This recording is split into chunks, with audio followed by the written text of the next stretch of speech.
मैं नईम खान तो तुसी वेखण रॉयल स्टार। अज मेरे नाल जिहड़ी तुसी स्क्रीन ते शख्सियत वेखण डे जे किसी भी तारफ की मोहताज नहीं। इन्होंने पाकिस्तान म्यूजिक की दुनिया च बेशुमार गुलूकारां नूं मुतारफ कराया तो कोई ऐसा गुलूकार नहीं जिन्हां दे नाल इन्हां काम ना कीता होवे। ना सिर्फ पाकिस्तान च बल्कि पूरी दुनिया दे विच इन्हां अपने फन का लोहा मनवाया, अपने मुल्क का नां रोशन किया। जी मेरी बरात तुसी वेख रहे हो जनाब म्यूजिक की दुनिया के बेहताज बादशाह साबर अली साहब। इन्होंने जिस तरह मैं पहले भी दसिया था इंटरव्यू कि कोई ऐसा गुलूकार नहीं, बहुत नाम कमाया, बहुत पैसा कमाया, लेकिन इसके बावजूद भी अज भी एक किराए के घर से रहन तो क्यों मजबूर ने और गुमनामी की जिंदगी क्यों गुजार रहे हैं। और जिस तरह दसिया कोई ऐसा गुलूकार नहीं, मैं एक नाम लवां तो शायद मैं नाम पूरा लै सका, कोई ऐसा गुलूकार नहीं कि पाकिस्तान के जिस गुलूकार वड्डे गुलूकार ने काम ना किया हो। लीजेंड म्यूजिक डायरैक्टर, म्यूजिक की दुनिया के बेताज बादशाह जनाब साबर अली साहब साडे नाल मौजूद ने। उन्होंने असीं पूछांगे कि तुसी गुमनामी की जिंदगी क्यों गुजार रहे जे और तुसी इन्ना काम किया, अज भी तुसी किराए के घर तो रहन तो क्यों मजबूर जे। म्यूजिक दुनिया किदा और बहुत कुछ जानने असीं गल करांगे जनाब साबर अली साहब नाल। जी अस्सलाम वालेकुम। जी वालेकुम अस्सलाम। मेरी तरफ भी अस्सलाम वालेकुम जनाब खान साहब। जी वालेकुम अस्सलाम। जी साबर अली साहब असी तुहानू अथा दिल की गहराइयां तो खुश आमदीद कहने कि तुसी अपनी कीमती वक्त दियां चंद घड़ियां सानू दे के साडा मान वधाया। तुहाडी आमद ने साडे प्रोग्राम नू चार चंद लाते। रॉयल स्टार की पूरी टीम वालों साबर साहब तुहानू जी आयां नू। शुक्रिया शुक्रिया। मैं खुश आमदीद सारे दोस्तों नू कहना बड़ी तुसी एक बड़ा अहम काम किया है जेड़े मेरे वास्ते किसी ने नहीं किया। मैं तुहाडे पूरी स्टाफ का तुहाडा शुक्रिया अदा करना। रही काम की किहड़े सिंगरां दी, मैं अलहमदुलिल्लाह सिंगर सां। संत रेड्स मैं रेडियो पाकिस्तान का सिंगर सां। लाहौर मेरे वालिद साहब की शिफ्टिंग हो गई, वो बंसी बजाते सन। अमानत अली वालदा नायत अली खान, मेरा पूरी फैमिली गान बजाने वालियां दी फैमिली है। लेकिन यानी कि तुसी तुहाडे ऑलरेडी तुहाडे खानदान तो पहले तुहाडे वालिद साहब म्यूजिक की दुनिया च ऑलरेडी काम करदे सी। बिल्कुल बिल्कुल रेडियो पाकिस्तान तो मुलाजम सन, फिल्मां दे विच बंसी बजाते सन तो मैं उन्होंने नाल ही सुना। मैं एज ए सिंगर सोचा कि यार मैं जिसन अगर इत्थे झिड़कां पै रही ने वड्डे मौसीकारां कोलों तो असीं भी सिंगर आने वाले वक्त दे इत्थे वास्ते बनने पे। मैं सिंगरी तो थोड़ा जिहा परे हटदा गया। फिर वाला साहब एक रशीद अत्रे साहब का गाना सी, रात की बेसकूं खामोशी है, सवाल फिल्म से मेरा खैर उत्थे भी ख्वाजा खुशीन रशीद अत्रे साहब, मास्टर नैर साहब नूर जहां झाड़ा पा रहे हैं। वो पुत्त सारा जोर ला के गा, वो पुत्त होर ला के गा। मैं सिंगरी तो नस गया खान साहब। मैं क्या बनना तो यह बंदे आ जड़े आए ने मौसीकार ने। मैं वाल साहब को पूछा जी ये उन्होंने कहा पुत्र मौसीकार होंगे ये सब नूं दसदा है। वायरन वाले सिगरेट बजा रहे हैं उठ के एहतराम च अस्सलाम वालेकुम जी असलम, बड़ा अदब। मैं जनाब खान साहब जहन बना लिया कि बनना तो मौसीकार बनना है, नहीं तो सिंगरी नूं आपां साडा सलाम हो गया। यानी कि तुसी देखिया कि जदों म्यूजिक बनांदा है जो ठाठ बाट जो रूप म्यूजिक डायरैक्टर का सिंगर का नहीं बल्कि मैं झिड़का सहन यानी झिड़का देनिया ने। मैं बस वो जहन बन गया। अल्लाह के अगों सवाल किया, अल्लाह को माफ़ी मंगी तो दुआ की क्या मेरे मालिक मेरे दिल की आस पूरी कर। 77 च मैं मौसीकार अल्लाह ने मैंने बनाता। तुहाडी एज म्यूजिक डायरैक्टर पहली फिल्म सी या किसी एज ए तुसी म्यूजिक डायरैक्टर किसी सिंगर का म्यूजिक दिता? उसमें कोई कैसेट का दौर सी? लेकिन मैं पहली फिल्म से मेरी मशरक मगरब एजाज साहब एक कराची के हीरो सन। उन्होंने अज दियां कुड़ियां या इस तरह की कोई फिल्म बना चुके सन। उस तो बाद दूजी फिल्म उन्होंने अनाउंस की मशरक मगरब। उहदे नूर जहां, मेहंदी हसन, मसूद राणा, नैसन पट्टी, ए नैयर। फिल्म इहो जी सी तहजीब के उत्ते, मशरकी और मगरबी तहजीब के उत्ते। उहदे म्यूजिक फिल्म तो एडी अच्छी नहीं गई। उहदे खूबसूरत एक वाक़या कि सैड वाक़या है कि नजमा बेगम एक PTV की एक्टर सन। वो एडा क जाहिर डायरैक्टर से उन्होंने सच्ची मुची लाइना के उत्ते बन दी रस्सियां दे नाल। उत्थों इजाजत नहीं लई स्टेशन तो या रेलवे स्टेशन तो। वो गड्डी लाई तो गड्डी लंघ गई उन्होंने शहादत हो गई सी उत्थे नजमा की। वो फिल्म एडी मकबूल नहीं हुई। गाने नूर जहां दे ਇੰਨੇ ਪਸੰਦ ਕੀਤੇ ਗਏ ਕਿ ਮੈਨੂੰ ਹਦਾਇਤਕਾਰਾਂ ਦੀ ਤਰਫੋਂ ਰਾਬਤੇ ਆਫਰ ਮਿਲਣਾ ਸ਼ੁਰੂ ਹੋ ਗਈ। ਜੀ ਬਿਲਕੁਲ ਬਿਲਕੁਲ। ਉਹਦੇ ਦੌਰਾਨ ਹੀ ਮੈਨੂੰ ਇੱਕ ਦਿਲਾਵਰ ਖਾਂ ਫਿਲਮ ਸ਼ੁਰੂ ਹੋ ਗਈ। ਇਹਦੇ ਦੌਰਾਨੀਆਂ ਹੀ ਈਦ ਆ ਗਈ। ਈਦ ਤੇ ਅਲਹਮਰਾ ਮੈਂ ਚੂँकि ਫੈਸਲਾਬਾਦ ਤੋਂ ਆਇਆ ਸਾਂ, ਸਭ ਤੋਂ ਪਹਿਲੇ ਫੈਸਲਾਬਾਦ 'ਚੋਂ ਅਗਰ ਕੋਈ ਗਾਣ ਵਜਾਉਣ ਵਾਲਾ ਬੰਦਾ ਆਇਆ ਤਾਂ ਤੁਹਾਡਾ ਭਾਈ ਸਾਬਰ ਅਲੀ ਆਇਆ ਹੈ। ਯਾਨੀ ਕਿ ਫੈਸਲਾਬਾਦ 'ਚੋਂ ਅਗਰ ਤੁਸੀਂ ਐਜ਼ ਏ ਮਿਊਜ਼ਿਕ ਡਾਇਰੈਕਟਰ ਕਾਮਯਾਬ ਹੋਏ ਤੇ ਸਭ ਤੋਂ ਪਹਿਲੇ ਬੰਦੇ ਤੁਸੀਂ ਜੀ। ਕਾਮਯਾਬੀ ਤੇ ਬਾਅਦ 'ਚ ਹੋਈ, ਲੇਕਿਨ ਯਾਨੀ ਕਿ ਸ਼ੋਬਿਜ਼ ਦੀ ਦੁਨੀਆ 'ਚ ਕਦਮ ਰੱਖਣ ਵਾਲੇ ਤੁਸੀਂ ਸਭ ਤੋਂ ਪਹਿਲੇ ਬੰਦੇ ਹੋ। ਜੀ ਮੇਰੇ ਬਾਅਦ ਹੀ ਸਾਰਿਆਂ ਲੋਕਾਂ ਦੀ ਐਂਟਰੀ ਹੋਈ ਹੈ, ਉਹ ਚਾਹੇ ਕਾਮੇਡੀਅਨ ਨੇ ਚਾਹੇ ਸਿੰਗਰ ਨੇ।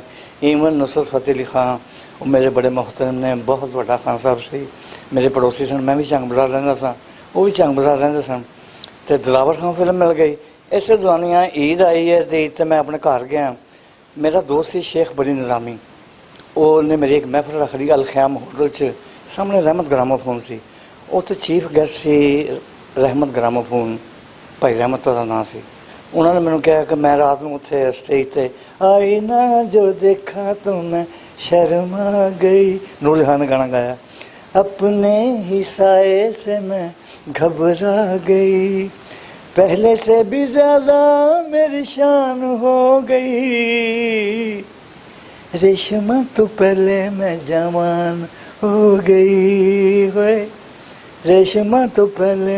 और ਵਿੱਚ ਮੈਂ ਊਠਾਂ ਵਾਲੇ ਟੁਰ ਜਾਣਗੇ, ਊਠਾਂ ਵਾਲੇ ਟੁਰ ਜਾਣਗੇ ਤੁਹਾਡਾ ਸਭ ਤੋਂ ਪਹਿਲਾ ਸੌਂਗ ਸੀ। ਔਰ ਜਦੋਂ ਵੀ ਲਾਲਾ ਦੇ ਟੀਵੀ ਤੇ ਇੰਟਰਵਿਊ ਹੁੰਦੇ ਨੇ ਉਹਨਾਂ ਕਦੀ ਵੀ ਤੁਹਾਡਾ ਜ਼ਿਕਰ ਨਹੀਂ ਕੀਤਾ, ਕਿਸੇ ਮਿਊਜ਼ਿਕ ਡਾਇਰੈਕਟਰ ਦਾ ਜ਼ਿਕਰ। ਇਹਦੀ ਖਾਸ ਵਜ੍ਹਾ ਕਿਉਂਕਿ ਸੁਣਿਆ ਕਿ ਤੁਸੀਂ ਸਭ ਤੋਂ ਜ਼ਿਆਦਾ ਕੰਮ ਕੀਤਾ ਹੈ ਤੇ ਲਾਲਾ ਤਾਉਲਾ ਦਾ ਕੀਤਾ ਹੈ। ਜੀ ਬਿਲਕੁਲ। ਮੈਂ ਖਾਨ ਸਾਹਿਬ ਸਿਰਫ ਇੱਕ ਕੈਸਟ ਦੋ ਕੈਸਟ ਨਹੀਂ, ਮੈਂ 450 ਦੇ ਕਰੀਬ ਈਸਾ ਖਿਲਵੀ ਦਾ ਗਾਣਾ ਕੀਤਾ, ਕਿਉਂਕਿ ਮੇਰਾ ਪਹਿਲਾ ਕੈਸਟ ਹੀ ਜਿਹੜਾ ਉਹ ਇੰਨਾ ਮਕਬੂਲ ਹੋ ਗਿਆ। ਮੈਂ ਤਾਂ ਰਫਲੀ ਮਿਊਜ਼ਿਕ ਦਿੱਤਾ, ਮੈਨੂੰ ਨਹੀਂ ਸੀ ਪਤਾ ਕਿ ਮੈਨੂੰ ਮੇਰੇ ਖੁਦਾ ਨੇ ਮੈਨੂੰ ਇੰਨੀ ਇੱਜ਼ਤ ਦੇ ਦੇਣੀ ਹੈ। ਨੈਕਸਟ ਈਦ ਦੇ ਉੱਤੇ ਉਹ ਕੈਸਟ ਰਿਲੀਜ਼ ਹੋਇਆ ਹੈ ਤੇ ਉਸ ਕੈਸਟ ਨੇ ਕਿਹਾ ਕਿ ਹਰ ਜੋ ਪਿੱਛੇ ਪੂਰੀ ਦੁਨੀਆ 'ਚ ਧੁੰਮਾਂ ਪਾਤੀਆਂ। ਪਹਿਲਾ ਗਾਣਾ ਸੀ ਉਹਦੇ 'ਚ ਊਠਾਂ ਵਾਲੇ ਟੁਰ ਜਾਣਗੇ, ਦੂਜਾ ਸੀ ਗੁਣਗੁਣਾ ਕੇ ਸਾਡੇ ਨਾਜ਼ਰੀਨ ਨੂੰ ਦੱਸੋ, ਕਿਉਂਕਿ ਜਿਹੜੀ ਸਾਡੀ ਯੰਗ ਜਨਰੇਸ਼ਨ ਹੈ ਨਾ, ਨਵੀਂ ਨਸਲ, ਉਹਨਾਂ ਨੂੰ ਨਹੀਂ ਪਤਾ। ਤਾਂ ਜ਼ਰਾ ਗੁਣਗੁਣਾ ਕੇ ਦੱਸੋ ਕਿ ਊਠਾਂ ਵਾਲੇ ਜ਼ਰਾ ਥੋੜਾ ਜਿਹਾ। ਬਿਲਕੁਲ ਬਿਲਕੁਲ। ਮੈਂ ਆਪਣੇ ਸਭ ਦੋਸਤਾਂ ਨੂੰ, ਆਪਣੇ ਨੌਜਵਾਨਾਂ ਨੂੰ, ਆਪਣੀਆਂ ਸਿਸਟਰਾਂ ਨੂੰ, ਆਪਣੀਆਂ ਭੈਣਾਂ ਨੂੰ, ਆਪਣੀਆਂ ਮਾਵਾਂ ਨੂੰ, ਵੱਡੇ ਭਰਾਵਾਂ ਨੂੰ ਇਹ ਦੱਸਣਾ ਚਾਹੁੰਦਾ ਕਿ ਊਠਾਂ ਵਾਲੇ ਟੁਰ ਜਾਣਗੇ, ਫੇਰ ਲੱਭਦੀ ਫਿਰੇਂਗੀ ਹਾਣੀ, ਨੀ ਸੱਸੀ ਜਾਗਦੀ ਰਹੀ, ਰਾਤ ਅਜ ਦੀ ਨੀਂਦ ਨਾ ਮਾਣੀ, ਨੀ ਊਠਾਂ ਵਾਲੇ ਟੁਰ ਜਾਣਗੇ। ਦੂਜਾ ਗਾਣਾ ਵੇ ਬੋਲ ਸਾਵਲ ਨਾ ਰੋਲੀ ਸਾਨੂੰ ਵੇਖੀ ਕੰਡਿਆਂ ਦੇ ਵਿੱਚ, ਨਾ ਤੂੰ ਤੋਲੀ ਸਾਨੂੰ। ਤੀਜਾ ਗਾਣਾ ਇਸ ਕਿਸਮ ਦਾ ਸੀ ਉਂਝ ਪਿੰਡੀ ਤੇ ਪਸ਼ੌਰ ਲਗਾ ਜਾਣਾ, ਉਂਝ ਪਿੰਡੀ ਤੇ ਪਸ਼ੌਰ ਲਗਾ ਜਾਣਾ, ਵੇ ਈਸਾ ਖੈਲ ਦੂਰ ਤੇ ਨਹੀਂ ਸਜਣਾ, ਵੇ ਈਸਾ ਖੈਲ ਦੂਰ ਤੇ ਨਹੀਂ। ਚੌਥਾ ਗਾਣਾ ਸੀ ਰਾਤਾਂ ਦੀਆਂ ਨੀਂਦਰਾਂ ਗਵਾਈਆਂ ਤੇਰੇ ਵਾਸਤੇ, ਕਿਹੜੀਆਂ ਨੀ ਤੋਮਤਾਂ ਲੁਆਈਆਂ ਤੇਰੇ ਵਾਸਤੇ, ਰਾਤਾਂ ਦੀਆਂ। ਪੰਜਵਾਂ ਗਾਣਾ ਤੁਸਾਂ ਕੁਮਾਨ ਵਤਨਾਂ ਦਾ, ਅਸਾਂ ਯਾਰ ਪਰਦੇਸੀ। ਇਹ ਪੰਜ ਗਾਣੇ ਬੜੇ ਖਾਸ ਹਨ। ਉਸ ਵਕਤ ਯਾਨੀ ਕਿ ਤੁਹਾਡਾ ਇਹ ਕੈਸਟ ਸੁਪਰ ਡੁਪਰ ਹਿੱਟ ਹੋਇਆ। ਬਿਲਕੁਲ। ਇੰਨਾ ਕੁ ਸੁਪਰ ਡੁਪਰ ਹਿੱਟ ਹੋਇਆ ਕਿ ਕੈਸਟ ਕੰਪਨੀਆਂ ਕਰਾਚੀ 'ਚ ਜ਼ਿਆਦਾ ਸਨ। ਭਾਈ ਰਹਿਮਤ ਗ੍ਰਾਮੋਫੋਨ ਤੋਂ ਤਾਂ ਹੈ ਹੀ ਸੀ। ਮੈਨੂੰ ਕਰਾਚੀ ਤੋਂ ਬੜੇ ਫੋਨ ਆਉਣੇ ਸ਼ੁਰੂ ਹੋ ਗਏ, ਲੇਕਿਨ ਮੈਨੂੰ ਅਤਾਉਲ ਈਸਾ ਖਿਲਵੀ ਉਹ ਕੈਸਟ ਕਰਨ ਤੋਂ ਬਾਅਦ ਉਸਤਾਦ ਜੀ ਤੁਸੀਂ ਮੇਰੇ ਪਿਓ ਹੀ ਹੋ, ਮੇਰੇ ਉਸਤਾਦ ਹੀ ਹੋ, ਮੇਰੇ ਟੀਚਰ ਹੀ ਹੋ, ਸਾਡਾ ਜੀਵਨ ਮਰਨ ਇਕੱਠਾ ਹੈ। ਹੁਣ ਮੈਂ ਤਾਂ ਕੋਈ ਇੱਕ ਪਲ ਵਾਸਤੇ ਆਪਣਾ ਤੋਂ ਜੁਦਾ ਨਹੀਂ ਕਰ ਸਕਦਾ। ਮੇਰਾ ਘਰ ਹੋ ਸੀ ਤੇ ਤੁਹਾਡਾ ਹੀ ਘਰ ਹੋ ਸੀ, ਮੇਰੀ ਗੱਡੀ ਹੋ ਸੀ ਤੇ ਤੁਹਾਡੀ ਗੱਡੀ ਹੋ ਸੀ। ਅੱਜ ਉਸ ਦੇ ਅੱਲਾ ਕਰੇ ਬਹੁਤ ਖੁਸ਼ੀ ਹੈ ਮੈਨੂੰ, ਉਹਦੇ ਅੱਜ ਮਹਿਲ ਨੇ ਔਰ ਹਰ ਸ਼ਹਿਰ 'ਚ ਉਹਦਾ ਘਰ ਹੈ। ਮੈਂ ਅੱਜ ਵੀ ਕਿਰਾਏ ਦੇ ਘਰ 'ਤੇ ਹਾਂ। ਉਹ ਸਿੰਗਰਾਂ ਦੀ ਮੈਂ ਬੜੀ ਵੱਡੀ ਬੇਇਨਸਾਫੀ ਹੈ। ਤੁਸੀਂ ਮੇਰੇ ਨਾਲ ਕੋਈ ਗੱਲ ਕਰੋ ਤਾਂ ਫਿਰ ਮੈਂ ਤੁਹਾਨੂੰ ਦੱਸਣਾ ਕਿ ਨਹੀਂ, ਇਹ ਤੁਹਾਨੂੰ ਅਤਾਉਲਾ ਮਿਲਿਆ ਕਿੱਦਾਂ? ਕਿਸੇ ਨੇ ਮਿਲਵਾਇਆ ਸੀ ਕਿ ਇਹਨਾਂ ਨਾਲ ਮੇਲ ਮੁਲਾਕਾਤ ਕਿਵੇਂ ਹੋਇਆ ਤੁਹਾਡਾ? ਉਹ ਜਦੋਂ ਰਾਤ ਨੂੰ ਉੱਥੇ ਪਰਫਾਰਮ ਕੀਤਾ ਤੇ ਮੈਨੂੰ ਭਾਈ ਰਹਿਮਤ ਕਹਿਣ ਲੱਗਾ ਕਿ ਯਾਰ ਸਾਡੇ ਕੋਲ ਇੱਕ ਮੁੰਡਾ ਗਾ ਰਿਹਾ, ਰੋਟੀ ਕੱਪੜੇ ਔਰ ਮਕਾਨ ਤੇ ਸਿਰਫ ਰੋਟੀ ਖਾਂਦਾ, ਘਰੋਂ ਬੁਲਾ ਲੈਂਦੇ ਆ। ਲੇਕਿਨ ਉਹਦੀ ਸ਼ੋਹਰਤ ਦਾ ਹਾਲਮ ਇਹ ਸੀ ਕਿ ਢੋਲੇ ਮਾਈਏ ਲੋਕੀ ਸੁਣਨਾ। ਪਾਕਿਸਤਾਨ 'ਚ ਇੱਕ ਚੇਂਜ ਵਜ੍ਹਾ ਸੀ ਇਹ ਮਾਈਆਂ ਦਾ। ਫੁੱਲ ਟੁੱਟਿਆ ਫੁਲਾਈ ਨਾਲੋਂ ਡੀਗਰ ਵੇਲਾ ਹੈ, ਜਦੋਂ ਵਿਛੜੀਆਂ ਮਾਹੀ ਨਾਲੋਂ, ਉਹਦੇ 'ਚ ਮੇਰਾ ਕੋਈ ਹਿੱਸਾ ਨਹੀਂ। ਮੈਂ ਉਹ ਢੋਲੇ ਮਾਈਏ ਗਾਉਂਦਾ ਸੀ ਜਾਂ ਲੋਕਾਂ ਦੇ ਚੁੱਕ ਕੇ ਗਾਣੇ ਗਾਉਂਦਾ ਸੀ, ਇੰਡੀਆ ਦੇ ਚੁੱਕ ਕੇ ਗਾਣੇ ਗਾਉਂਦਾ। ਨਹੀਂ, ਤੁਹਾਡੇ ਆਉਣ ਤੋਂ ਪਹਿਲੇ ਤਾਂ ਨੂੰ ਲੋਕ ਕਿੰਨਾ ਕੁ ਜਾਣਦੇ ਸੀ? ਉਹਨੂੰ ਘਰ ਘਰ ਦੇ ਵਿੱਚ ਉਹਦਾ ਰੋਣਾ ਸੀ। ਯਾਨੀ ਕਿ ਤੁਹਾਡੇ ਆਉਣ ਤੋਂ ਪਹਿਲੇ ਵੀ? ਮੇਰੇ ਆਉਣ ਤੋਂ ਪਹਿਲੇ ਨਿਊ ਖਾਨ ਬੱਸ ਚੱਲਦੀ ਸੀ। ਮੈਂ ਆ ਕੇ ਉਦੋਂ ਉਸ ਦੌਰ 'ਚ ਲੈਲਪੁਰ 'ਚ, ਤੇ ਮੈਂ ਉਤਰਿਆ ਤੇ ਲਾਰੀ ਅੱਡੇ 'ਚ ਹਰ ਪਾਸੇ ਸੱਚੀ ਦਸਵੇਂ ਢੋਲਾ ਮਾਮੇ ਦਾ ਜਾਇਆ ਤੇ ਚਾਚੇ ਦਾ ਆਇਆ, ਕੁਛ ਇਸ ਤਰ੍ਹਾਂ ਦੇ ਗਾਣੇ ਸਨ। ਉਹ ਬੜਾ ਹੀ ਮਕਬੂਲ ਸੀ। ਇੱਥੇ ਤੱਕ ਮੈਂ ਆਪਣੇ ਘਰ ਆਇਆ ਤੇ ਮੇਰੀ ਵਾਲਦਾ ਮੈਨੂੰ ਕਹਿੰਦੀ, ਪੁੱਤਰ ਉਹ ਯਾਰ ਇਹ ਕਿਹੜਾ ਸਿੰਗਰ ਹੈ, ਇਹ ਰੋਂਦਾ ਵੀ ਹੈ। ਕਹਿੰਦੇ ਕੋਈ ਬੜਾ ਵੱਡਾ ਉਹਦੇ ਨਾਲ ਧਰੋ ਹੋ ਗਿਆ, ਕੋਈ ਉਹਦੀ ਜਿਹੜੀ ਬੇਗਮ ਹੋਣ ਵਾਲੀ ਸੀ ਜਾਂ ਉਹਨੇ ਜਿੱਥੇ ਸ਼ਾਦੀ ਸੀ ਉਹਨਾਂ ਨੇ ਨਹੀਂ ਕੀਤੀ ਤੇ ਉਹ ਫਿਰ ਸਿੰਗਰ ਬਣ ਗਿਆ, ਤੇ ਬੜਾ ਹੀ ਮਕਬੂਲ ਸੀ। ਅੱਛਾ, ਤੁਸੀਂ ਦੱਸ ਰਹੇ ਹੋ ਕਿ ਜਦੋਂ ਤੁਹਾਡਾ ਇਹ ਕੈਸਟ ਸੁਪਰ ਹਿੱਟ ਹੋਇਆ ਤੇ ਉਸ ਤੋਂ ਬਾਅਦ ਉਹਨਾਂ ਕਿਹਾ ਕਿ ਜਿਹੜਾ ਉਸਤਾਦ ਜੀ ਅਸਾਂ ਦਿਨ ਭਰ ਰਾਤ ਅਸਾਂ ਤੁਸਾਂ ਦੇ ਤੇ ਤੁਸਾਂ ਅਸਾਂ ਦੇ, ਤੇ ਤੁਸੀਂ 450 ਕੈਸਟ ਉਹਨਾਂ ਦੇ ਨਾਲ ਕੀਤਾ। ਮੇਰੇ ਸੌਰੀ 450 ਗਾਣਾ ਕਿ ਤੁਸੀਂ ਮੇਰੇ ਖਿਆਲ ਹੈ ਕਿ ਬੇਸ਼ੁਮਾਰ ਮੁਲਕਾਂ 'ਚ ਵੀ ਉਹਨਾਂ ਨਾਲ ਪਰਫਾਰਮ ਕਰਕੇ ਆਪਣੇ ਮੁਲਕ ਦਾ ਨਾਂ ਰੋਸ਼ਨ ਕੀਤਾ। ਤੇ ਉਹਨਾਂ ਦੇ ਅੱਜ ਇੱਕ ਨਹੀਂ ਕਈ ਘਰ ਨੇ, ਬੇਸ਼ੁਮਾਰ ਘਰ ਨੇ, ਤੇ ਤੁਸੀਂ ਅੱਜ ਵੀ ਉਦੋਂ ਇੰਨਾ ਪੈਸਾ ਕਮਾਉਣ ਦੇ ਬਾਵਜੂਦ, ਪੈਸਾ ਮਿਲਦਾ ਹੋਣਾ, ਪੈਸਾ ਮਿਲਣ ਦੇ ਬਾਵਜੂਦ ਅੱਜ ਵੀ ਤੁਸੀਂ ਕਿਰਾਏ ਦੇ ਘਰ ਤੇ ਕਿਉਂ ਜੇ? ਕਿਉਂਕਿ ਜ਼ਿਆਦਾਤਰ ਲੋਕਾਂ ਨੂੰ ਲੋਕ ਇਹੀ ਸਮਝਦੇ ਨੇ ਕਿ ਅਦਾਕਾਰ ਗੁਲੂਕਾਰ ਜਦੋਂ ਇਹਨਾਂ ਨੂੰ ਪੈਸਾ ਮਿਲਦਾ ਹੈ, ਪੈਸਾ ਜ਼ਿਆਦਾਤਰ ਅਯਾਸ਼ੀ ਤੇ ਗਵਾ ਦਿੰਦੇ ਨੇ। ਕਿ ਤੁਸੀਂ ਘਰ ਨਹੀਂ ਬਣਾ ਸਕੇ, ਪੈਸਾ ਘੱਟ ਮਿਲਿਆ, ਕਿਹੜੀ ਐਸੀ ਵਜ੍ਹਾ ਤੁਸੀਂ ਆਪਣਾ ਘਰ ਨਹੀਂ ਬਣਾ ਸਕੇ? ਉਹਦੀ ਵਜ੍ਹਾ ਮੇਨ ਵਜ੍ਹਾ ਹੈ ਜੀ ਕਿ ਮੇਰੇ ਦੌਰ ਦੇ ਵਿੱਚ ਪੈਸੇ ਨੂੰ ਇੱਕ ਤਾਂ ਐਡੀ ਮਹਿੰਗਾਈ ਨਹੀਂ ਸੀ ਜਿਹੜੀ ਬਾਅਦ ਦੇ ਵਿੱਚ ਹੋ ਗਈ ਹੈ। ਲੇਕਿਨ ਉਦੋਂ ਮੈਂ ਚੁੱਕੇ ਸਭ ਦੋਸਤਾਂ ਨੂੰ ਦੱਸਣਾ ਚਾਹੁੰਦਾ ਕਿ ਮੈਂ ਆਪਣੇ ਇਲਮ ਦਾ ਫਨ ਮੌਸੀਕੀ ਦਾ ਤੇ ਮੈਂ PhD ਕੀਤਾ ਹੈ। ਲੇਕਿਨ ਮੈਂ ਜਿਹੜੀ ਦੁਨਿਆਵੀ ਤਾਲੀਮ ਸੀ ਜਿਹਨੂੰ ਅਲਬੇ ਪੇ ਤੇ ਸੇ ਕਹਿੰਦੇ ਨੇ, ਉਰਦੂ ਦਾ ਜਾਂ ਇੰਗਲਿਸ਼ ਦਾ, ਮੈਂ ਪਹਿਲੀ ਦੀ ਕਿਤਾਬ ਵੀ ਨਹੀਂ, ਪਹਿਲੀ ਦਾ ਕਾਇਦਾ ਵੀ ਨਹੀਂ ਪੜ੍ਹਿਆ ਹੋਇਆ। ਮੇਰੇ ਕੋਲ ਉਹ ਪੜ੍ਹਾਈ ਲਿਖਾਈ ਪੈਸੇ ਮੰਗਣ ਦੀ ਜ਼ਰੂਰਤ ਪੈਦਾ ਕਰ ਰਹੀ ਹੈ, ਆਪਣਾ ਹੱਕ ਮੰਗਣ ਦੀ। ਯਾਨੀ ਕਿ ਤੁਹਾਡਾ ਕਹਿਣ ਦਾ ਮਕਸਦ ਹੈ ਕਿ ਜੋ ਤੁਹਾਡਾ ਹੱਕ ਬਣਦਾ ਸੀ, ਜੋ ਤੁਹਾਡੀ ਪੇਮੈਂਟ ਬਣਦੀ ਸੀ, ਉਹ ਨਹੀਂ ਦਿੱਤੀ ਜਾਂਦੀ ਸੀ? ਨਹੀਂ, ਮੈਂ ਉਹ ਮੰਗ ਨਹੀਂ ਸਕਿਆ। ਪਹਿਲੀ ਕੇਸਟ ਤੋਂ ਬਾਅਦ ਹੀ ਮੈਨੂੰ ਚਾਹੀਦਾ ਸੀ ਲੱਖਾਂ ਤੇ ਪਹੁੰਚ ਜਾਣਾ। ਬਿਲਕੁਲ ਰਾਈਟ, ਤੁਹਾਡਾ ਹੱਕ ਬਣਦਾ ਸੀ ਜੀ। ਲੇਕਿਨ ਮੈਂ ਇਸੇ ਤੇ ਖੁਸ਼ ਰਿਹਾ ਕਿ ਪਹਿਲੀ ਕੇਸਟ ਦਾ ਮੈਨੂੰ ਅਗਰ 30,000 ਮਿਲਿਆ ਹੈ ਤੇ ਮੈਂ ਦੂਜੀ ਦੇ ਉੱਤੇ ਮੈਨੂੰ ਉਹਨਾਂ ਨੇ 35 ਦੇ ਦਿੱਤਾ ਹੈ, ਤੀਜੀ ਤੇ 5,000 ਵਧਾਏ ਗਏ ਨੇ। ਮੇਰੀ ਆਖਰੀ ਕੇਸਟ ਦੀ ਪੇਮੈਂਟ ਸੀ $2.25 ਲੱਖ। ਸਾਡੀ ਜ਼ਿੰਦਗੀ ਨੂੰ ਰੋਗ ਲਾਉਣ ਵਾਲਿਆ ਆਖਰੀ ਗਾਣਾ ਮੈਂ ਪਹਿਲਾ ਗਾਣਾ ਸੀ ਤੁਹਾਡਾ ਊਠਾਂ ਵਾਲੇ ਟੁਰ ਜਾਣਗੇ, ਤੇ ਆਖਰੀ ਗਾਣਾ ਕਿਹੜਾ ਸੀ? ਸਾਡੀ ਜ਼ਿੰਦਗੀ ਨੂੰ ਰੋਗ ਲਾਉਣ ਵਾਲਿਆ, ਖੁਸ਼ ਰੋ ਜੁਦਾਈਆਂ ਪਾਉਣ ਵਾਲਿਆ। ਸਾਡੀ ਥੋੜਾ ਜਿਹਾ ਗੁਨਗੁਣਾ ਕੇ ਉਹ ਸਿੱਖ, ਉਹ ਤੁਹਾਡੇ ਸ਼ੇਰ ਦਾ ਮਤਲਬ ਕਿ ਉਹਨਾਂ ਦੇ ਇੰਨੇ ਬੜੇ ਘਰ ਤੇ ਇੰਨੇ ਬੜਾ ਉਹ ਹੋ ਗਿਆ। ਉਹ ਮੈਂ ਕਹਿੰਦਾ ਕਿ ਖੁਦਾ ਨੇ ਇਨਸਾਨ ਨੂੰ ਪੈਦਾ ਕੀਤਾ ਦਰਦ ਦਿਲੀ ਕੇ ਵਾਸਤੇ, ਨਮਾਜ਼ਾਂ ਵਾਸਤੇ ਪੜ੍ਹਨੀ ਚਾਹੀਦੀ ਹੈ, ਰੱਬ ਨੂੰ ਸਜਦਾ ਕਰਨਾ ਚਾਹੀਦਾ ਹੈ। ਲੇਕਿਨ ਸਾਡੀਆਂ ਨਮਾਜ਼ਾਂ ਦਾ ਅੱਲਾਹ ਪਾਕ ਮੁਹਤਾਜ ਨਹੀਂ ਹੈਗਾ। ਬਹੁਤ ਸਾਰੇ ਜਿਨ੍ਹਾਂ ਮਲਾਇਕ ਵੀ ਉਹਨਾਂ ਦੀ ਇਬਾਦਤ ਕਰਦੇ ਨੇ, ਬੜੇ ਔਲੀਆ ਕਰਾਮ ਨਬੀ, ਤੇ ਇਹ ਸਾਡੇ ਵਾਸਤੇ ਮੈਂ ਕਹਿੰਦਾ ਇਹ ਦਰਸ ਕਾਫੀ ਹੈ ਕਿ ਇੱਕ ਦੂਜੇ ਦਾ ਖਿਆਲ ਰੱਖਣਾ। ਸਾਡੇ ਦੌਰ 'ਚ ਅਸੀਂ ਕਿ ਗੁਆਂਢੀਆਂ ਨੇ ਰੋਟੀ ਖਾਧੀ ਹੈ ਕਿ ਨਹੀਂ ਖਾਧੀ, ਉਹਨਾਂ ਨੂੰ ਪਹਿਲੇ ਪੁੱਛੋ, ਉਹਨਾਂ ਦੇ ਘਰ ਸਾਰਿਆਂ ਨੂੰ ਪਹੁੰਚਾਓ। ਮੈਂ ਅਸਲ 'ਚ ਇਹ ਹੋਇਆ ਮੇਰੇ ਨਾਲ ਕਿ ਪਾਣੀ ਲੱਗ ਗਿਆ ਫਸਲਾਂ 'ਤੇ, ਕਿਸੇ ਉੱਤੇ ਕੀ ਸ਼ਿਕਵਾ, ਗੱਲ ਮੁੱਕਦੀ ਹੈ ਨਸਲਾਂ 'ਤੇ। ਈਸਾ ਖੇਲਵੀ ਨੇ ਨਾ ਕਿਤੇ, ਸਾਡੇ ਪਾਕਿਸਤਾਨ ਦਾ ਰਿਵਾਜ ਹੈ, ਹੋਰ ਸਿੰਗਰਾਂ ਦਾ ਵੀ ਦੱਸਾਂਗਾ ਤੁਹਾਨੂੰ। ਈਸਾ ਖੇਲਵੀ ਨੇ ਪੂਰੀ ਜ਼ਿੰਦਗੀ ਦੇ ਵਿੱਚ ਕਿਤੇ ਮੇਰੇ, ਉਹਨੂੰ ਪੁੱਛਿਆ ਵੀ, ਕਿਸੇ ਨੇ ਸਵਾਲ ਵੀ ਕੀਤਾ। ਪਹਿਲੇ ਤਾਂ ਸਾਡੇ ਪਾਕਿਸਤਾਨ ਦੇ ਸਿੰਗਰ ਹੀ ਐਡੇ ਲਾ ਇਲਮ ਨੇ। ਸੌਰੀ, ਕਿਸੇ ਭਰਾ ਨੂੰ ਅਗਰ ਬੁਰਾ ਲੱਗੇ, ਕਿਸੇ ਮੇਰੀ ਸਿਸਟਰ ਨੂੰ ਜਿਹੜੀ ਐਂਕਰ ਨੇ, ਉਹਨਾਂ ਨੂੰ ਪਤਾ ਲੱਗੇ, ਉਹਨੂੰ ਇਹ ਤਾਂ ਪੁੱਛਦੇ ਨੇ ਕਿ ਇੰਨੀ आप इतना ईसा खेलवी साहब इतनी वैरायटी आप कहाँ से लेते हैं?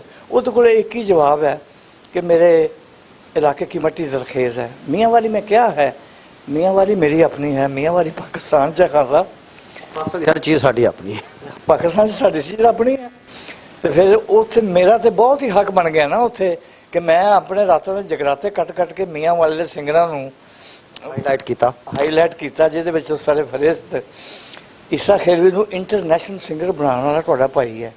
सरैकी गाने गांदा रहिंदा ते अज तक उहनूं कैनेडा किसी ने नहीं सी बुलाना, लंदन च किसी ने नहीं सी बुलाना।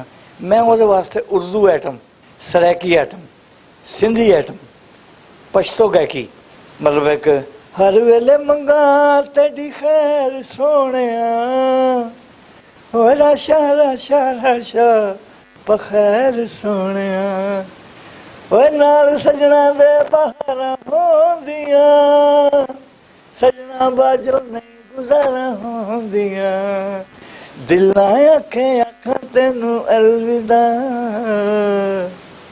पामा खदेशा पामा खदेशा। ਤੁਸੀਂ ਅਤਾਲਾ ਤੋਂ ਇਲਾਵਾ ਕਿੰਨੇ ਨਵੇਂ ਸਿੰਗਰ ਮੁਤਾਰਫ ਕਰਾਏ ਤੇ ਕਿਹੜੇ ਕਿਹੜੇ ਸਿੰਗਰਾਂ ਨਾਲ ਤੁਸੀਂ ਕੰਮ ਕੀਤਾ ਐਜ਼ ਅ 뮤직 ਡਾਇਰੈਕਟਰ? मैं सर जी फिल्मी दुनिया की गल करा, मैनू नूर जहाँ, मेहंदी हसन, नहीद अख्तर महनाज, मसूद राना, नहसन भट्टी, इखलाक अहमद, ए नैयर, परवेज़ मेहदी, शौकत अली केसर की दुनिया च आइंदा। फिल्मी सिंगरां दा मैं नाम पहले लै चुका। केसर की दुनिया दे विच ईसा खेलवी तो बाद मैं जदों उहनूं मैं लाहौर लैके आया तो इत्थे एक अकरम राई सिंगर सी। अकरम राई दे मैं 7 कैसेट ने मेरे मार्केट दे विच। तेरी उठनी डोली ओ मेरा उठना जनाजा, ओ तेरी मेहंदी वाले दिन मेरे कोल होणगे, उथे वजने ने बाजे मेरे बेली रोणगे। हैप्पी गाना सी ओ तेरी ठोडी उत्ते तिल काले रंग दा, ओ जेड़ा वेख लैंदा पानी भी नहीं मंगदा, ओ मर जांदा था कुड़िए, ओ मर जांदा था कुड़िए। अल्लाह दे तालुने वाला अकरम राई, ईसा खेलवी, शफाउल्ला रोकड़ी, ਉਹਦਾ बेटा जीशान, अता मुहम्मद न्याजी ਜਿਹੜਾ कि ईसा खेलवी ਨੂੰ ਇੰਜ ਕਾਪੀ ਕਰ ਇੰਜ ਨਾਲ ਜੁੜ ਗਿਆ ਸੀ ਉਹਦੇ ਸਿੰਗਰ ਐਜ ਸਿੰਗਰ। ਲੇਕਿਨ ਉਹ ਚੂੰਕਿ ਜਾਪਾਨ ਦੀ ਕੰਪਨੀ ਸੀ, ਉਹਦੇ ਨਾਲ ਉਹਦਾ ਵੱਡਾ ਆਫਿਸਰ ਸੀ, ਉਹ ਗਾਣ ਤੋਂ ਥੋੜਾ ਜਿਹਾ ਪਿੱਛੇ ਰਹਿ ਗਿਆ। ਵਰਨਾ ਬੜੇ ਸਿੰਗਰ ਅਲਹਮਦੁਲਿਲਾ ਮੈਂ ਸ਼ਫਾ ਅੱਲਾ ਵਤਾ खेलवी, ਅਬਦੁਲ ਸਤਾਰ ਜ਼ਖਮੀ। ਯਾਨੀ ਕਿ ਜਿਸ ਤਰ੍ਹਾਂ ਮੈਂ ਇੰਟਰਵਿਊ ਕਹਿ ਚੁੱਕਿਆ ਕਿ ਕੋਈ ਐਸਾ ਵੱਡਾ ਗੁਲੂਕਾਰ ਨਹੀਂ ਜਿਹਦੇ ਨਾਲ ਤੁਸੀਂ ਕੰਮ ਨਹੀਂ ਕੀਤਾ, ਉਂਗਲਾਂ ਤੇ ਗਿਣਨਾ ਮੁਸ਼ਕਲ ਹੋ ਜਾਂਦਾ ਹੈ। जी ऐसा ही है, मतलब फरा लाल नसीबो ते हिट ने, नसीबो ते मेरे 120 या 130 गाने ने। ਉਹਦੀ ਭੈਣ ਇੱਕ ਫਰਾ ਲਾਲ ਬਹੁਤ ਅੱਛਾ ਗਾਉਂਦੀ ਹੈ। ਫਰਾ ਲਾਲ ਅੱਛੀ ਸਿੰਗਰ ਹੈ, ਚੂँकि ਉਹ ਸਿੰਗਰਾਂ ਦੀ ਫੈਮਿਲੀ ਹੈ। ਉਹਦੇ ਵਿੱਚੋਂ ਇੱਕ ਕੇਸਟ ਕੀਤਾ ਹਸਨ ਸਾਰਕ ਦਾ, ਤੇ ਉਹ ਗਾਣਾ ਫਿਲਮ 'ਚ ਵੀ ਆਇਆ ਸੀ। ਕੇਸਟ ਤੋਂ ਫਿਲਮ 'ਤੇ ਗਿਆ ਕਿ ਪਾਨ ਦੇ ਮੁਤਲਕ ਉਹ ਗਾਣਾ ਹੈਗਾ ਸੀ। ਫਰਾ ਲਾਲ ਨੂੰ ਵੀ ਅਲਹਮਦੁਲਿਲਾ ਮੇਰੇ ਉਸ ਸੌਂਗ ਤੋਂ ਇੱਜ਼ਤ ਮਿਲੀ ਤੇ ਸਿੰਗਰ ਬਣ ਗਈ। ਤੇ ਨਸੀਬੋ ਲਾਲ ਤੇ ਪਹਿਲੇ ਹੀ ਸਿੰਗਰ ਸੀ, ਅੱਲਾਹ ਪਾਕ ਦੀ ਉਹਦੇ ਰਹਿਮਤ ਸੀ। ਲੇਕਿਨ ਮੇਰੇ ਗਾਣੇ, ਉਹ ਗਾਣੇ ਜਿਹੜੇ ਬਾਪ ਧੀ ਨੂੰ ਸੁਣਾ ਸਕਦਾ ਹੈ, ਭੈਣ ਨੂੰ ਸੁਣਾ ਸਕਦਾ ਹੈ, ਸ਼ਰਮੋ ਹਯਾ ਵਾਲੇ ਗਾਣੇ। ਔਰ ਯਾਨੀ ਫਹਾਸ਼ੀ ਤੋਂ ਪਾਕ ਜਿਹੜਾ ਬੰਦਾ ਫੈਮਿਲੀ 'ਚ ਸੁਣ ਸਕਦਾ, ਐਸੇ ਗਾਣੇ ਮੈਂ ਐਸੇ ਹੀ ਗਾਣੇ ਕੀਤੇ ਨੇ। ਮੈਂ ਨੂਰ ਜਹਾਨ ਦੇ ਵੀ ਗਾਣੇ ਕੀਤੇ ਨੇ ਤੇ ਫਹਾਸ਼ੀ ਤੋਂ ਪਾਕ ਗਾਣੇ ਨੇ। ਨੂਰ ਜਹਾਨ ਦਾ ਗਾਣਾ ਸੀ ਦਮਸ ਕਲੰਦਰ 'ਚ, ਮੈਨੂੰ ਢੋਲਾ ਮਾਰ ਸੁੱਟਿਆ ਵੇ ਤੇਰੇ ਭੈਣਿਆਂ ਸ਼ੌਕਾਂ ਨੇ, ਵੇ ਜਿਨ੍ਹਾਂ ਵੱਲ ਤੂੰ ਤੱਕਣਾ ਵੇ ਮੇਰੀ ਜੁੱਤੀ ਦੀਆਂ ਨੋਕਾਂ ਨੇ, ਮੈਨੂੰ ਢੋਲਾ ਮਾਰ ਸੁੱਟਿਆ ਤੇਰੇ ਭੈਣਿਆਂ ਸ਼ੌਕਾਂ ਨੇ। ਮੈਂ ਇੱਕ ਸਵਾਲ ਕੀਤਾ ਸਾਨੂੰ, ਤੁਸੀਂ ਮੈਨੂੰ ਉਹਦਾ ਜਵਾਬ ਨਹੀਂ ਦਿੱਤਾ ਕਿ ਕੀ ਉਸ ਵਕਤ 'ਚ ਤੁਸੀਂ ਕੈਸਟ ਦਾ ਤਾਂ 35 40 50 ਹਜ਼ਾਰ ਲੈਂਦੇ ਰਹੇ, ਜਦੋਂ ਤੁਸੀਂ ਪਾਕਿਸਤਾਨ ਤੋਂ ਇਲਾਵਾ ਤੌਲਾ ਸਾਹਿਬ ਨਾਲ ਬਾਹਰਲੇ ਮੁਲਕਾਂ 'ਚ ਜਾ ਕੇ ਪਰਫਾਰਮ ਕਰਦੇ ਸਾਜੇ, ਉਹਦੀ ਅਲੱਗ ਪੇਮੈਂਟ ਦਿੰਦੇ ਸੀ? ਉਹਦੀ ਉਹੀ ਫੀਸ ਜਿਹੜੇ ਮੇਰੇ ਨਾਲ ਦੇ ਸਾਥੀ, ਮੇਰਾ ਇੱਕ ਛੋਟਾ ਭਾਈ ਬਾਬਰ ਅਲੀ ਖਾਨ ਦਾ ਨਾਮ ਹੈ, ਬੰਸੀ ਵਜਾਉਂਦਾ ਹੈ, ਜੋ ਪੇਮੈਂਟ ਉਸ ਦੌਰ 'ਚ ਹਾਈਲਾਈਟ ਪੇਮੈਂਟ ਹੈਗੀ ਸੀ 3000 5000 ਪਰ ਡੇ ਦੀ ਪ੍ਰੋਗਰਾਮ ਦੀ। ਅੱਛਾ, ਔਰ ਪ੍ਰੋਗਰਾਮ ਦੀ ਤੇ ਪ੍ਰੋਗਰਾਮ ਰੋਜ਼ ਤੇ ਨਹੀਂ ਸੀ ਹੁੰਦਾ। ਯਾਨੀ ਕਿ ਤੁਹਾਨੂੰ ਇੰਨੇ ਪੈਸੇ ਨਹੀਂ ਮਿਲੇ ਕਿ ਕੰਮ ਤੁਸੀਂ ਬਹੁਤ ਕੀਤਾ, ਸੁਪਰਸਟਾਰਾਂ ਨਾਲ ਕੀਤਾ। ਇੰਨੇ ਪੈਸੇ ਇੰਨੀ ਪੇਮੈਂਟ ਨਹੀਂ ਦਿੱਤੀ ਕਿ ਜਿਹਦੇ ਤੁਸੀਂ ਆਪਣੇ ਬੱਚਿਆਂ ਦੀ ਸਰ ਛਪਾਉਣ ਲਈ ਛੱਤ ਬਣਾ ਸਕੋ। ਜੀ ਬਿਲਕੁਲ, ਮੇਰੇ ਸਨ 3 ਬੇਟੇ ਸਨ, 3 ਬੇਟੀਆਂ ਸਨ। ਉਹਨਾਂ ਦੀਆਂ ਜਿਹੜੇ ਮੈਂ ਕਮਾਉਂਦਾ ਰਿਹਾ ਫਿਲਮ ਲਾਈਨ ਦੇ ਵਿੱਚ ਵੱਡੇ ਵੱਡੇ ਮੌਸੀਕਾਰਾਂ ਨੂੰ ਜਦੋਂ ਮੈਨੂੰ ਲੈਂਦੇ ਸਨ ਤਾਂ ਉਹ ਕਹਿੰਦੇ ਸਨ ਕਿ ਯਾਰ ਥੋੜ੍ਹੇ ਪੈਸੇ ਵਾਸਤੇ ਹੀ। ਮੈਂ ਥੋੜ੍ਹੇ ਪੈਸੇ ਇਸ ਵਾਸਤੇ ਲੈਂਦਾ ਰਿਹਾ ਕਿ ਯਾਰ ਮੈਨੂੰ ਚਾਂਸ ਮਿਲ ਰਿਹਾ, ਮੇਰੀਆਂ ਫਿਲਮਾਂ ਦੀ ਤਾਦਾਦ ਵੱਧ ਰਹੀ ਹੈ। ਮੈਂ 10 ਫਿਲਮਾਂ ਮਤਲਬ ਮੌਲਾ ਜੱਟ ਜੀ ਨੇ ਬਣਾਈ ਸੀ, ਯੂਨਸ ਮਲਕ ਸਾਹਿਬ ਅੱਲਾ ਉਹਨਾਂ ਦੀ ਮਫਰਤ ਫਰਮਾਵੇ, ਨਾਸਰਦੀਪ ਸਾਹਿਬ ਮੇਰਾ ਉਹਨਾਂ ਦੇ ਰਾਈਟਰ ਸਨ। ਅਛੂ ਛਿੱਦੀ ਦਾ ਖੜਾਕ, ਉਹਦੇ ਵਿੱਚ ਨਸੀਬੁੱਲਾ ਦਾ ਇੱਕ ਗਾਣਾ ਬੜਾ ਮਕਬੂਲ ਹੋਇਆ ਸੀ। ਸਿਚੁਏਸ਼ਨ ਸੀ ਫਿਲਮ ਦੀ ਅਛੂ ਛਿੱਦੀ ਦਾ ਖੜਾਕ, ਜੀਵਾ ਗੁੱਜਰ। ਆਖਰੀ ਫਿਲਮਾਂ 2 ਦੀਆਂ ਹੋਈ ਸੀ, ਅਛੂ ਛਿੱਦੀ ਦਾ ਖੜਾਕ ਤੇ ਜੀਵਾ ਗੁੱਜਰ। ਸ਼ਾਨ ਮਫਰੂਲ ਹੁੰਦਾ ਤੇ ਪਿੱਛੇ ਸੈਮਾ ਉਹਨੂੰ ਆਂਦਾ ਪਿੰਡ 'ਚ ਤੇ ਉਹਨੂੰ ਕਹਿੰਦੀ ਕਿ ਵੇ ਸਾਡੇ ਬਾਜ ਨਾ ਇੱਕ ਪਲ ਰਹਿੰਦਾ ਸੀ, ਵੇ ਹੁਣ ਕਿੱਥੇ ਤੇਰਾ ਪਿਆਰ ਗਿਆ, ਤੇਰਾ ਅਛੂ ਰੁਸਣਾ ਗਲ ਗਲ ਤੇ ਸਜਣਾ, ਤੇਰਾ ਅਛੂ ਰੁਸਣਾ ਗਲ ਗਲ ਤੇ ਵੇ ਸਾਨੂੰ ਜਿਉਂਦੀ ਜਾਨ ਮਾਰ ਗਿਆ, ਸਾਡੇ ਬਾਜ ਨਾ। ਬੜਾ ਮਕਬੂਲ ਹੋਇਆ, ਅੱਜ ਵੀ ਖੁਸ਼ ਰਹੇ। ਮੈਂ ਉਹਦੇ ਖੂਸ਼ ਇਸ ਗਾਣੇ ਉੱਤੇ ਡਾਂਸ ਕਰ ਦਿੰਦਾ। ਅਜ਼ਰਾ ਜਹਾਨ ਦੇ ਗਾਣੇ ਮੇਰੇ ਮਕਬੂਲ ਹੋਏ, ਸਹਿਰਾ ਨਸੀਮ ਦੇ ਗਾਣੇ ਮੇਰੇ ਮਕਬੂਲ ਹੋਏ। ਅਤੇ ਮੈਂ ਕੋਈ ਸਿੰਗਰ ਮੈਂ ਸਮਝਣਾ ਹੁਣ ਵੀ ਜਿਹੜੇ ਨਵੇਂ ਸਿੰਗਰ ਵੀ ਆ ਰਹੇ ਨੇ, ਕੰਮ ਮੈਂ ਘੱਟ ਕਰ ਰਿਹਾ ਲੇਕਿਨ ਉਹ ਸਿੰਗਰ ਨਾਲ ਕੰਮ ਕਰ ਰਿਹਾ ਕਿ ਜਿਹੜਾ ਨਈ ਟੈਕਨੋਲੋਜੀ ਦੇ ਹਿਸਾਬ ਨਾਲ ਸੱਚੀ ਮੁੱਚੀ ਦੇ ਕੰਮ ਨੂੰ ਕਰਨ ਵਾਸਤੇ ਤਿਆਰ ਹੁੰਦਾ ਹੈ ਅਤੇ ਮੈਂ ਉਹਨਾਂ ਦਾ ਕੰਮ ਕਰਨਾ। ਅੱਜ ਵੀ ਅਰਸਲਾਨ ਇੱਕ ਸਿੰਗਰ ਹੈ, ਮੈਂ ਇੱਕ ਗਾਣਾ ਬਣਾ ਕੇ ਦਿੱਤਾ ਉਹਨੂੰ, ਉਹਦਾ ਮੈਨੂੰ ਫੋਨ ਆਇਆ ਕਿ ਉਸਤਾਦ ਜੀ 10 ਸਾਲ ਥੀ ਗਏ ਨੇ, ਉਹ ਗਾਣਾ ਨਹੀਂ ਵੱਜਦਾ ਪਿਆ। ਮੈਂ ਕਿਹਾ ਅੱਲਾ ਦੀ ਰਹਿਮਤ ਨਾਲ ਵੱਜੇਗਾ ਗਾਣਾ। ਮੈਂ ਉਹਨੂੰ ਗਾਣਾ ਬਣਾ ਕੇ ਦਿੱਤਾ, ਸਰਾਇਕੀ ਦਾ ਗਾਣਾ ਹੈ, ਸ਼ਾਇਦ ਦੋਸਤਾਂ ਦੀ ਸਮਝ ਆਵੇ ਲੇਕਿਨ ਸਰਾਇਕੀ ਚੂँकि ਇੰਨੀ ਪਿਆਰੀ ਜ਼ੁਬਾਨ ਹੈ। ਸਾਬਰ ਸਾਹਿਬ ਅੱਜ ਕੱਲ੍ਹ 40 ਸਰਾਇਕੀ ਰਹਿ ਜੇ। ਸਰਾਇਕੀ ਐਡੀ ਮਿੱਠੀ ਜ਼ੁਬਾਨ ਹੈ। ਉਹਦੇ ਵਿੱਚ ਮੈਂ ਇੱਕ ਅੱਜ ਕੱਲ੍ਹ ਚਰਚੇ ਨੇ ਢੋਲਾ ਤੇ ਡਸ਼ਾਰ ਵਿੱਚ, ਬੰਦਾ ਬੰਦਾ ਥੀਆ ਵੱਧਾ ਝੱਲਾ ਤੇਡੇ ਪਿਆਰ ਵਿੱਚ, ਹਰ ਪਾਸੋਂ ਆਸ਼ਿਕਾਂ ਦੀ ਆਂਦੀ ਹਾਲ ਹਾਲ ਓਏ, ਉਹ ਸਾਰਾ ਚਿੱਟੇ ਰੰਗ ਦਾ ਕਮਾਲ ਏ, ਇਹ ਸਾਰਾ ਚਿੱਟੇ ਰੰਗ ਦਾ ਕਮਾਲ ਏ।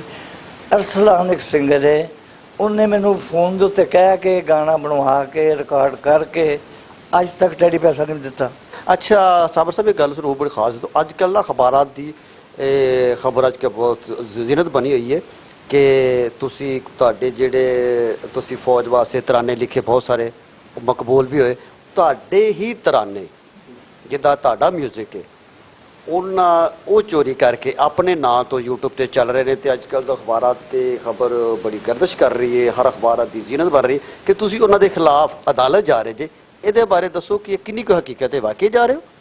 ਸਰ ਜੀ ਵਾਕਿਆ ਕੀ ਜਾ ਰਿਹਾ। ਮੈਂ ਇੰਗਲੈਂਡ ਤੋਂ ਇੱਕ ਹਾਈ ਕੋਰਟ ਦੇ ਵਕੀਲ ਜਿਹੜੇ ਇਸਲਾਮਾਬਾਦ, ਇੰਗਲੈਂਡ, ਪਾਕਿਸਤਾਨ, ਉਹਨਾਂ ਨੂੰ ਨਾਲ ਮੇਰਾ ਐਗਰੀਮੈਂਟ ਹੋਇਆ ਔਰ ਮੈਂ ਦੱਸਿਆ ਉਹ ਤਾਂ ਮੇਰੇ ਨਾਲ ਇੰਨੀ ਮੈਂ ਆਪਣੇ ਪਾਕਿਸਤਾਨ 'ਚ ਜ਼ਿਆਦਤੀ ਹੋਈ ਹੈ। ਮੈਂ ਜਿੰਨਾ ਫਿਲਮੀ ਮਿਊਜ਼ਿਕ ਜਾਂ ਕਿਸਟ ਦਾ ਮਿਊਜ਼ਿਕ ਇਹ ਤਾਂ ਮੈਂ ਕੀਤਾ ਆਪਣੇ ਬੱਚਿਆਂ ਵਾਸਤੇ ਜਾਂ ਲੋਕਾਂ ਨੂੰ ਖੁਸ਼ ਕਰਨ ਵਾਸਤੇ।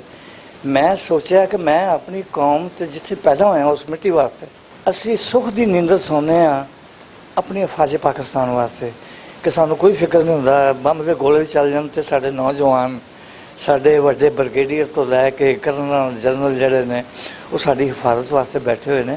ਉਹਨਾਂ ਵਾਸਤੇ ਵੀ ਸਬਰ ਲਈ ਕੁਛ ਕਰ, ਕਿਉਂਕਿ ਮੇਰੇ ਉਸਤਾਦ ਜੀ ਨੇ ਬੜਾ ਅੱਛਾ ਉਹਨਾਂ ਵਾਸਤੇ ਵਤਨ ਕੀ ਮਿੱਟੀ ਗਵਾਹ ਰਹਿਣਾ ਹਮਾਰਾ ਪਰਚਮ ਜੁਗ ਜੁਗ ਜੀਏ ਮੇਰਾ ਪਿਆਰਾ ਵਤਨ।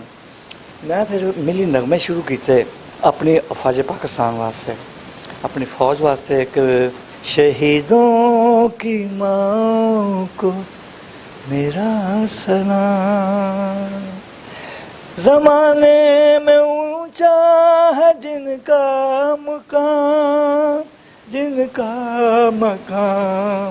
शहीदों हामिद अली खान को मैं ए मिली नगमा गवाया। एक नगमा मैं पंजाबी दे विच गवाया कि ए देस दीन ईमान मेरा, मैं क्यों ना एनू प्यार करा। मैं मावां वर्गी धरती तो ओ जिंद सदके लख लख वार करा ए देस दीन ईमान मेरा। ये भी अपनी फौज वास्ते बनाया, अपनी कौम वास्ते बनाया। एक बड़ा ही तराना इन्ना क चल गया। मेरा गाना सी 83 दे विच, करार मेरा तू लुट खिदाए करार तैकू नसीब होवे करार में। मुंशी मनरूट साहब, असी फौजियों के प्रोग्रामां ते जांदा सां ईसा खैलवी नाल। हाँ साहब ते उत्थे 4 मिसरे कह के ते गाना शुरू कर दिंदा सी ईसा खैलवी। असी चूंकि बड़ी वफादार कौम आ, गान बजाने वाले लोग, कुछ लोग उन्होंने उस्ताद लोग कहते हैं, कुछ लोग पहले जमाने सानू दादा कहा जाता सी। साडे तो बगैर कोई विआह शादी असी धी भैन देखण जांदे सां। अज के दौर दे विच जिहड़े वड्डे लोग ने उन्होंने सानू बनाता मरासी। मैनू अलहमदुलिल्लाह अपने मरासी होने की फखर है। लेकिन जिहड़ा गान बजाने की मैं कहना कमाई खा रहा है, वो चाहे आतिफ असलम है तो चाहे अली अजमत है। अगर वो गान की कमाई खा रहा है तो वो भी मरासी है। दसो दसो दसो। नहीं ठीक है, बिल्कुल तुसी उस्ताद हो, इस फन नूं तुसी बेहतर अंदाज नाल बयान कर सकते हो। जवाब अगर गा रहा है उनको उत्थे तकरीर करने के पैसे तो नहीं मिलते ना। बिल्कुल गान के पैसे मिलते हैं। वो उत्थे गांदा है तो गाना किहਨਾਂ दी वजह नाल है? साडी विरासत नाल। विरासत तो मिरासी है, मिरास तो मिरासी है। तो उत्थे गांदा है तो उन्होंने इज्जत मिलती है, मतलब कि वो मरासी है। विरासी का मतलब होता है कि जिहड़ी चीज़ विरासत च मिली, विरासत च मिली हो। जी जी, सानू ये चीज़ विरासत च मिली, विरासत च मिली है, साडी विरास है। मिरास तो भी असीं मरासी हाँ। हजरत मैं आखिर ते ये कहना चाहूँगा, तुसी जिहड़े अजकल नवे सिंगर आ रहे हैं उन्होंने की कहना चाहोगे? मैं नवे सिंगरां नूं ये कहांगा कि नवे सिंगर, मैं कहना उन्होंने कोई कसूर नहीं, ज़्यादा उन्होंने उस्ताद सिंगर जिहदे हल देख के सिंगर बनते पे ने। अताउल्ला ईसा खिलवी भी पहले इंडिया के गाने गाता सी, नैशनल पट्टी के गाने गाता हुंदा सी। जे कोई गाना नवा गाया तो उन्हें किसी धुन के उत्ते गाना लिखवा के, चाहे पाकिस्तान की होंदी सी चाहे इंडिया की धुन होंदी सी। ये पूरा कल्चर ही जिहड़ा सरैकी है ना, ये कापी करने का आदि है। शायरी ये करते हैं बहुत खूबसूरत धुन, उन्होंने कोल या इंडिया की होंदी है तो या पाकिस्तान के फिल्मी गीतों उत्ते। शफाल और रोकड़ी साहब ने बड़े गाने गाए हैं कमाल साहब के गाणिਆਂ की मौसीकी उत्ते। तो ईसा खिलवी का ये उन्होंने मैं कहना खून शामिल है। मैं भी सरैकी यानी कि चरबासाजी करना, चरबासाजी करना वो जान बुझ के करेंदे ते वत भी मैं उन्होंने वास्ते एक पैगाम है कि भाई तुसां इस चीज़ तो बाज आओ। मैं पाकिस्तान का एक मौसीकार हाँ कि पूरे चढ़ते पंजाब ने, पूरे बॉम्बे ने मैनू कापी किया है, मैनू कापी किया है। अताउल्ला ईसा खिलवी नूं मैं मना करता था कि अज तो बाद कॉपी गाना मेरी पूरी जिंदगी कापी गाना नहीं है। अपना फोक मैं जिंदगी एक किया है। दिल तेरे ते फिदा पहली बार हो गया, तेनू वेख्या ते वेखदियां प्यार हो गया। तो लोक गीत नस्ल दर नस्ल चल रहा।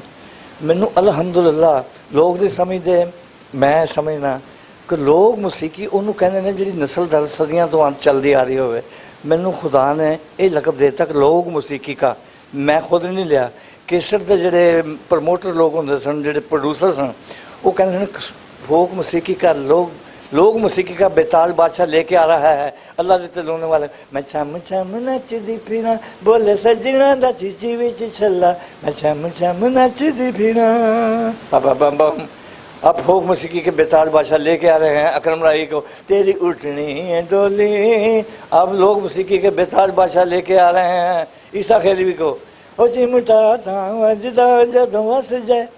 लोग मौसीकी का मैनू बेताज बादशाह अल्लाह ने बनाया। अल्लाह के कहने तो हुक्म तो बगैर तो पता नहीं हो सकता।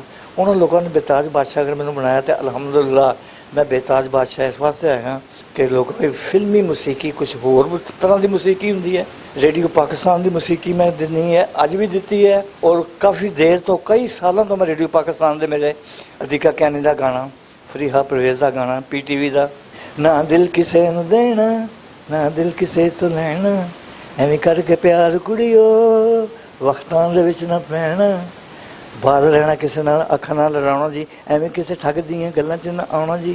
होणगियां बदनामियां बड़ियां मुंडिओ ਕੁੜੀਓ ਫਰੀਆ ਪ੍ਰਵੇਸ਼ ਅਧਿਕਾ ਕਹਿਣੀ ਮਨ ਦੀ ਮੌਜ ਵਿੱਚ ਨੱਚਣਾ ਖੇਡਣਾ ਦਿਲ ਕੀ ਰੱਖਣਾ ਚੰਦੇ ਕੰਨੇ ਨਾ ਪਰ ਕਿਸੇ ਕੀ ਮੰਦਾ ਨਹੀਂ ਬੋਲਣਾ ਚੰਦ ਦੀ ਚਾਨਣੀ ਚੰਦੇ ਕੰਨੇ।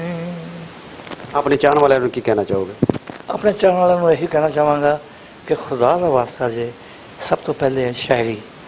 ਸ਼ਾਇਰ ਦਾ ਨਾਮ ਲਿਆ ਕਰੋ, ਦਸਾਇਆ ਕਰੋ ਸਰੈਕੀਆਂ ਨੂੰ, ਸਰੈਕੀ 'ਚ ਸਮਝेना कि भाई मौसीकार दे दसाया करो कुफना, लेकिन वो इस वास्ते नहीं दसा सकते उन्हें क्या को मौसीकी बनवाई नहीं। वो इंडिया की धुन उत्ते गा लेंदे ने, जेड़े इंडिया की धुन उत्ते गांदे ने वो ना दसावन। जेड़े मैं समझदा कि पाकिस्तान च एक अच्छा मौसीकार है अफजल राजिस सरैकी दा, मेरे छोटे भाई का शागिर्द है, लेकिन खूबसूरत शायर, खूबसूरत मौसीकार। फिल्मी मौसीकी होर है, कैसेट की मौसीकी होर है, रेडियो पाकिस्तान की मौसीकी होर तरह की है, PTV की मौसीकी होर तरह की है, महफिल की मौसीकी होर तरह की है। मैनू अल्लाह पाक की मेहरबानी नाल सदका मुहम्मद वाले मुहम्मद का मेरे को हर तरह की मौसीकी मौजूद है, मेरे सीने च है। और कोई लैन वास्ते आवे मैं उन्होंने देने वास्ते तैयार हाँ। मैं लैजेंड मौसीकार, लैजेंड सिंगर बनाए ने पाकिस्तान दे विच। जी थैंक यू। म्यूजिक की दुनिया के बेताज बादशाह जनाब साबर अली साहब की गपशप सुनी। अज का प्रोग्राम तुम्हें कितना लगा? अगर अच्छा लगा तो अपनी राय तो जरूर कहा करना। न्यूज़ की टीम में इजाज़त दो, फिल्म बनाएंगे मिलांगे नवे प्रोग्राम देना। मैं ख्याल रखना। अल्लाह हाफिज़।